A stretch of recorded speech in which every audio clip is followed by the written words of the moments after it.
అందరికీ మరణాతండి. బాగున్నారండి. మహాపరిశుద్ధుడు ప్రభువారు తన పవిత్రమైన కృపాకాంతులు నిరంతరము మన మీద ప్రకాశింప చేయును గాక. ఆమేన్. ప్రియమైన స్నేహితులారా, మహారాజు అయినటువంటి దావీదు ఎంతో భక్తి కలిగినటువంటి వ్యక్తి. ప్రియులారా, ఈ భక్తి శ్రద్ధలు కలిగినటువంటి వ్యక్తి అయిన దావీదు గారు దేవుని పిలుపును బట్టి దేవుడు అప్పగించిన పనులను చేసేటప్పుడు ఆయా వ్యక్తుల ద్వారా దుష్టుడైనటువంటి సాతానుడు అనేకమైన ఆటంకాలు కలుగజేసినప్పుడు ఆనాడు దావీదు గారికి దేవుడు తోడై ఉన్నారు. ఉపకారాలు చేస్తూ వృద్ధిని కలుగజేస్తూ శత్రువు చేతికి దావీదుని అప్పగించకుండా నిరంతరము కాపాడిన వారుగా ఉన్నారు.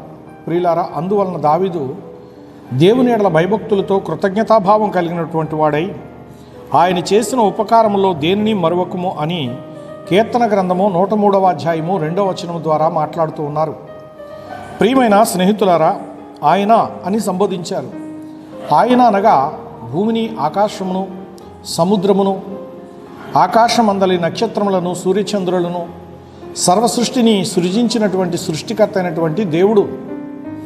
అలాంటి మహిమ కలిగినటువంటి దేవుడు భూలోకమందు తన పోలికలో జన్మించిన మానవులైన వారికి ఉపకారములు చేయువాడై ఉన్నారు. ఉపకారములు చేయటే దేవుని ఉద్దేశమైనది. ఆయన మహోపకారి గనుక మానవులైన వారు దేవుని యొద్ద నుండి ఉపకారము పొందవలసిన వారై ఉన్నారు. ప్రియమైన స్నేహితులారా, అందుకే ఈ భక్తుడు దావీదు గారు పలుకుతున్నటువంటి మాట మరి ఎంతో చక్కగా మనకు కనబడుతూ ఉన్నది. ఆయన చేసిన ఉపకారముల్లో దేనిని మరవకుమా అన్నారు. మనపురాని ఉపకారములు దేవుడు చేసినవన్నీ కూడా. గనుక దావీదు, ప్రియమైన స్నేహితులారా, గొర్రెల దొడ్డిలో ఉండి దైవ ధ్యానం చేస్తూ ఉండగా ధ్యానపరుడైన దావీదును దేవుడు గమనించారు. దేవుని దృష్టి దావీదు గారి మీదకి వెళ్ళింది. ప్రియులారా, అప్పుడు దేవుడు దావీదును పిలిపించి సమూయేలు యొద్దకు ఆయన్ని రప్పించి అద్భుతమైనటువంటి దైవాభిషేకాన్ని ఆయనకి జరిగించారు. ప్రియులారా, ఆ అభిషేకం ద్వారా అతడు ఇశ్రాయేలును పరిపాలించే రాజుగా మారాడు. ప్రియ స్నేహితులారా, గొర్రెల దొడ్డిలో ఉన్నటువంటి వ్యక్తి ఇశ్రాయేలీలను రాజుగా పరిపాలించటానికి దేవుని చేత ఎంపిక చేయబడిన వాడై అభిషేకించబడ్డాడు. అతని గతి మారింది, అతని స్థితి మారింది.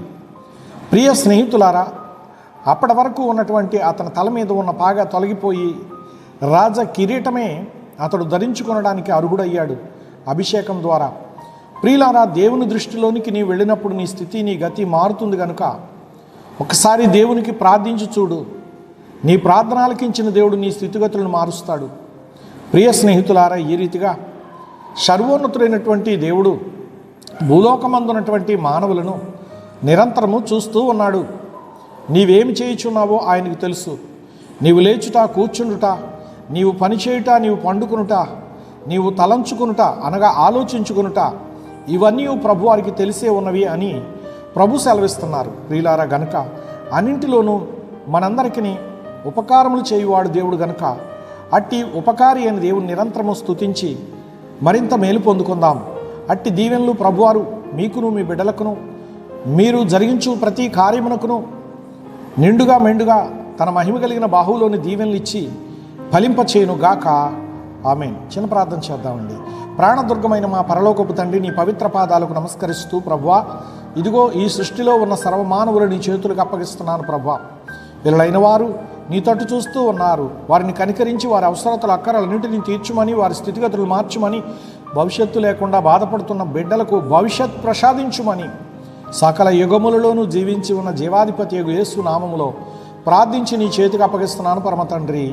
ఆమేన్. అందరికీ మరణాతండి.